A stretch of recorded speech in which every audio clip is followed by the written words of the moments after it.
I wanted to do a bit of an addendum, or at least present a different article on the Neanderthal baby project that is being put forth.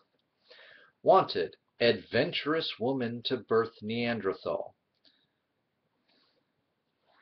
Bringing Neanderthals back could save humanity, geneticists say. I said the same thing.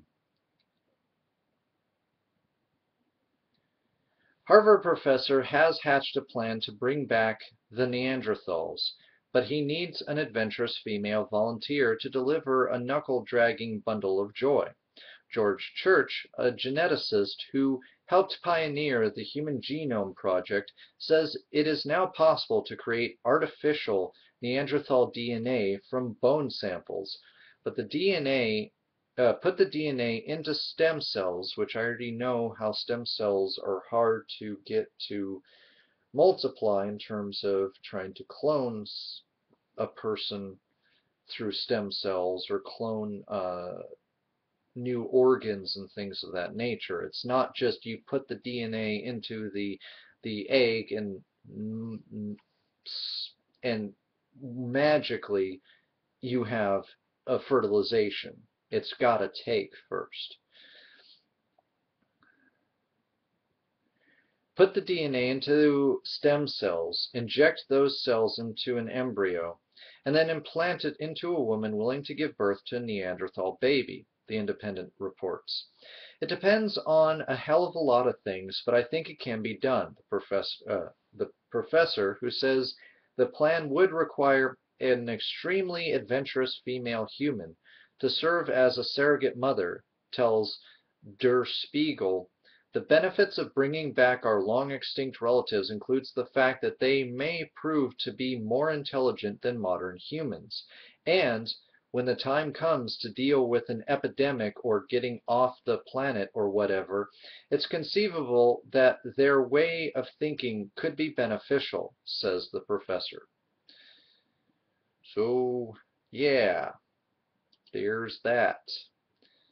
Kind of a lot of what I had said before, but just, something else to sort of say, look, I'm not just pulling ideas out of my butt when it comes to the realization of being able to use genetics to bring back long extinct ancestors of ours. Now, should we breed them into major groups? That's extremely debatable. I'm mainly looking at this as if we get one that's successful, that one should be studied. But you know what? He may not be that far off. We have developed highly complex brains, but maybe that's also the problem. Maybe that's why so many problems in today's society are highly complex problems, because we've made it that way. That's something that's absolutely worth checking out. It's something that you can't just simply brush under the rug and say, well, nah.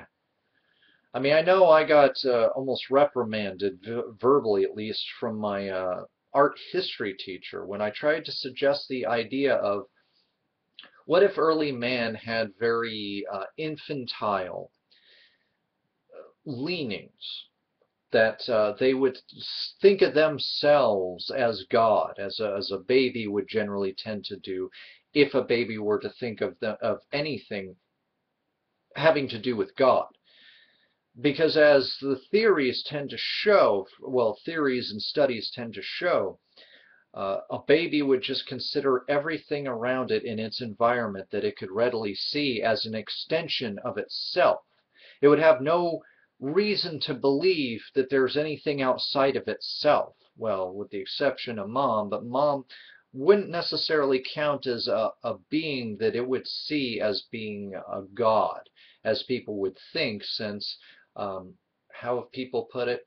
Moms provide milk. When the baby cries, the mom shows up, and so on and so forth. So it seemed to, flipping it around, it would seem like if a baby were to reason about a god or gods, it would think that mom is God, because when it needs, it calls out and mom answers its needs. But that's not what baby psychology and infant psychology seems to be revealing. And she may be absolutely right. I mean, I wasn't trying to suggest that early man was absolutely dumb or infantile. I was just trying to look at this from an evolutionary standpoint by bringing infant psychology into the equation.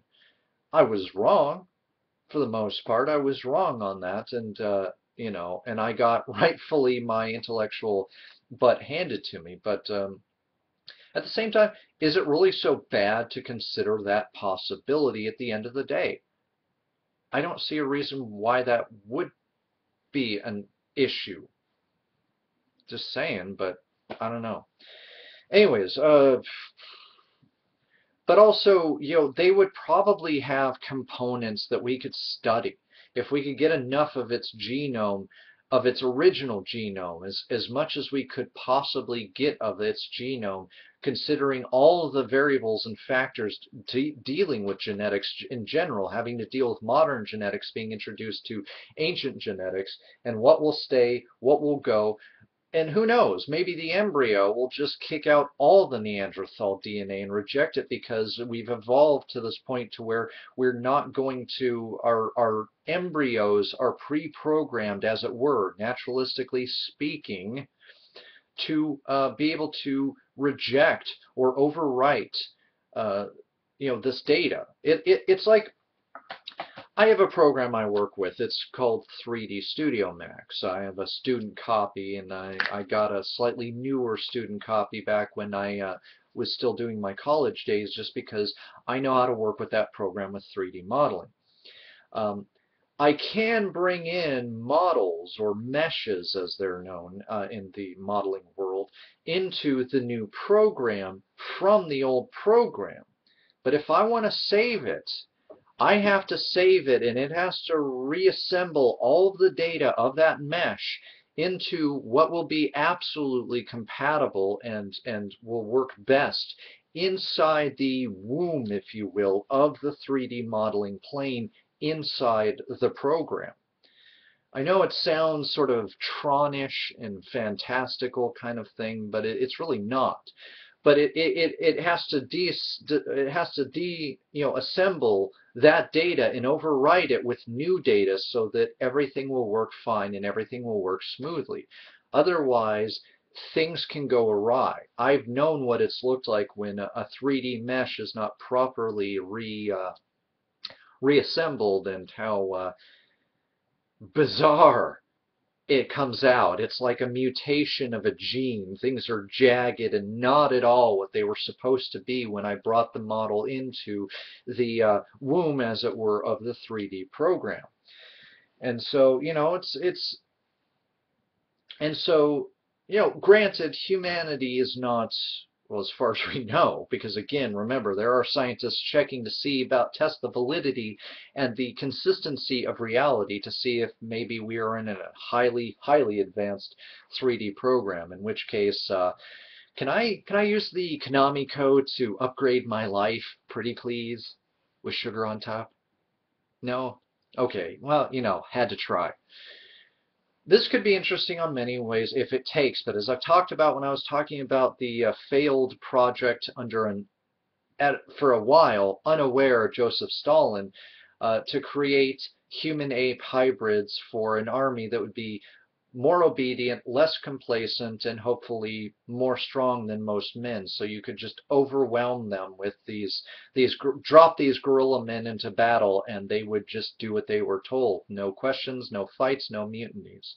Of course, the reality of that was, generally, we're not as compatible as the the doctor who was trying to perform this experiment had hoped, but who knows? If he'd gone through with his human sterilization program, not sterilization, excuse me, fertilization program with the ape sperm, again, it would have been a crapshoot, but who knows what could have come of that. I'm sure there are some geneticists out there who could probably fill in the blanks on that one and how that could or might not have actually worked if it had gone through with that phase, but I digress. So make of this what you will. Link is down in the underbar to the updated story, and there may even be a new update that's trying to say that there was a mix-up with this story, but I don't know. Check it out for yourself.